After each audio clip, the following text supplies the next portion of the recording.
For the latest news on the fire in the Eastern Cape, let's cross over to our reporter Lerato Fekisi. Lerato, good morning to you. I mean, first and foremost, how are the winds this morning? Because I think that playing a major role in trying to stop these fires from spreading. A very good morning to Leanne. I think the winds are currently the concern for firefighters. Where we are, Leanne, is the area that was a concern to firefighters last night and this morning because it's very close to an informal settlement about 1 kilometer away from here. And it was important for firefighters to contain the fire here because should the fire have spread from here, it would have affected the informal settlement, which is just literally 1 kilometer from here.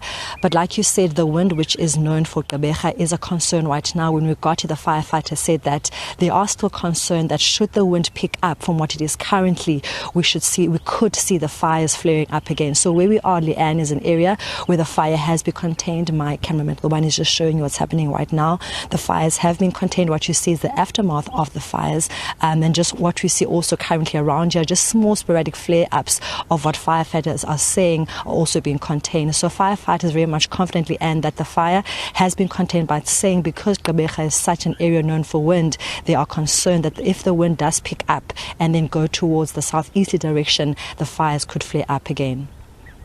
In terms of the damage, Lerato, what are we looking at? I mean, we can see from behind you, it almost looks like you're standing in a zone that's been had immense snow, but that I imagine is all ash behind you. Talk to us about the destruction and the devastation that's been caused so far.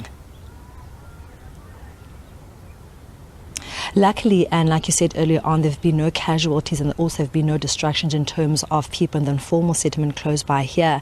But obviously the forest area, which is what we are standing on now, has been destroyed. The better part of this area, which has a lot of fynbos, so a lot of rich, lush green area has been destroyed. Like you said, it looks like we're standing on snow, but it's actually the aftermath of ashes from the fire. But in terms of casualties and actually homes being destroyed, nothing like that has happened because the informal settlement here, the people were moved out, and luckily the firefighters were able to control the fire here before it got to the informal settlement 1 kilometer away from here. Lerato, talk to us about the needs, because I'm reading about a lot of NGOs that are there on the scene. I mean, we've been reporting about what the Gift of the Givers are doing, but I'm hearing about other organizations like Farmcom Green Bushes that are also out there just saying that they need things like equipment, ladders, generators, pipes. There's a desperate need for things. So perhaps you can give us an idea of the things that people are looking for and need to try and assist at the moment. You know, what was really quite sadly, and when we drove into here, was to see people that have houses in a forest area, just literally where the fire was. And you could see that these houses are obviously just houses that were being built by the people themselves. So they were saying that they're in need of water, they're in need of food, they're in need of blankets, because poverty in this area is quite rife. So most of them have actually gone to the city hall here in Seaview to go get food, to go get shelter, go get blankets, get water. These are basic things that they're looking for because the area, like I said, is really an area rich in high unemployment, a lot of youth unemployment, a lot of poverty. I mean, you drive through here in the informant area and you can see for yourself, and the quality of houses. There's literally not even a house, actually. It looks like someone just took sticks and put that together. And they were saying that this fire, if anything, has just really put in a glance of how bad the poverty is here.